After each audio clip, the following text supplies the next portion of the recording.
All right, we're just going to keep going on the lines and angle stuff here. I got 3 more practice questions for us to try. Again, I would pause the video, read the question, try it, and then unpause to see the solutions.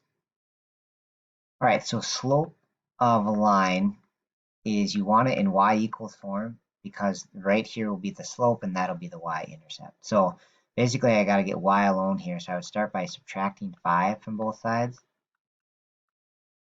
Okay, and then y is almost alone. We just got to divide by 7 and divide everything on that side by 7. So we'd get y equals 4/7 x minus 5/7. Sorry for my bad handwriting there. But your slope then is just a number in front of x. So that would just be the positive 4/7 here. And so that's it. That's your slope. Okay. So this one, again, there's a ton of reading in this question, but honestly, I just kind of skim over the reading, then really use the picture as my guide, right? Like they'll say that BD is 3 feet, but I can just see that in the picture. I don't need to read that necessarily. Okay, so what you have here is these are 2 similar triangles, this little one and then the big whole triangle, right? And there's all these different similarities, but you could use angle, similarity here. It really doesn't matter. Just you have to know that they're similar. And so when they're similar, this one will be like 4 times as big or 5 times as big or 6 times as big. So we've got to figure out how many times bigger is the big triangle than this little one here.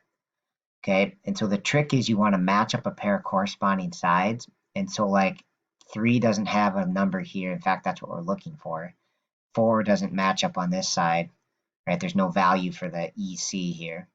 Okay, but the trick is we can find BC with the Pythagorean theorem, right? So if I put an x here for BC, I can just do 3 squared plus 4 squared equals x squared. So it'd be 9 plus 16 equals x squared. And so we'd have 25 equals x squared. Take the square root, and x would be 5. Okay, so that'll get us this little side here to be 5. Okay, and now we have the 5 corresponds with the 20. And so basically it's 4 times as big. If this side is 5 and the big one is 20, we do 5 times 4 to get 20. So the big triangle is 4 times as big.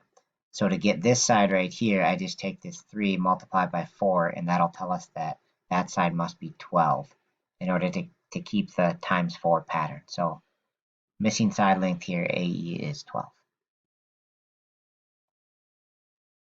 Okay, last one. This is another one of those angle ones where it's transversals. And then remember with a transversal, right, just a single transversal like this, that is a bad picture. Let me try drawing that one more time.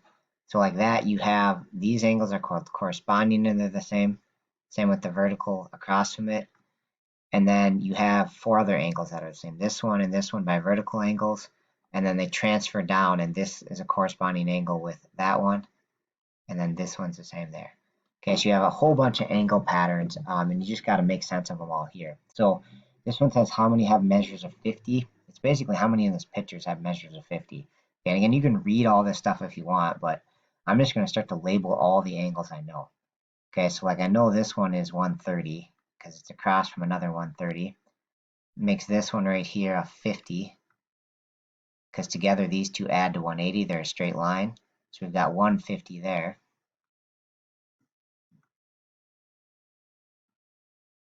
Sorry, my computer is really struggling here, but we'll have a 50 there. Okay, and then vertical angles makes this one a 50 here. Okay, now it's going to be a little bit goofier transferring up, but this one right here would be an alternate interior angles with this one. Okay, so that would give us another 50 here. All right, and then this one, and this one, this makes a straight line right there. So they have to add up to 180 total. So if you do 180 minus 80 is 100. Maybe I can write it out. 180 minus the 80 minus the other 50. Okay, so if you do all of that, that gets you 50 right here. Okay, and now I'm just going to keep going. So we're going to have a bunch of vertical angles up here. So this one right here would be across from the 50.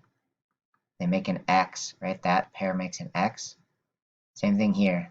Maybe I'll erase this red one now, and hopefully you can see that there's these vertical angles, right? So like right here and right here, that's an X, so that makes this one 50. Okay, and then the top one again is 80 because it's a vertical angle with this. So you can see we're starting to get a lot of 50s here. I'm just going to count them up at the end. But now let's transfer them down to the last spot. So here is corresponding angles from right here and right here. So that would be a 50 here. Vertical angles tells us this one's 50, and then the other ones must be 130s, right? Because they add up to 180 again. So it'd be 130 and 130 here. Okay, so now we've got to count our 50s, and sorry for my really bad handwriting there. Maybe I'll try to make this one a little better, but those are 130s is what that should say.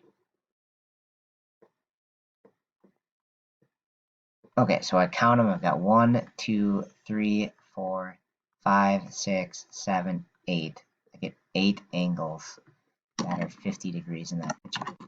Okay, so I don't know. Let me know if I missed anything, but I think that's right. There'd be 8 of them total. And there'd be lots of ways to do this, right? Like you could have used that these angles add up to 180 in the triangle. There'd be tons of ways to do it, but hopefully you end up with 8 angles that are 50 degrees. All right, that is it. Thank you for watching.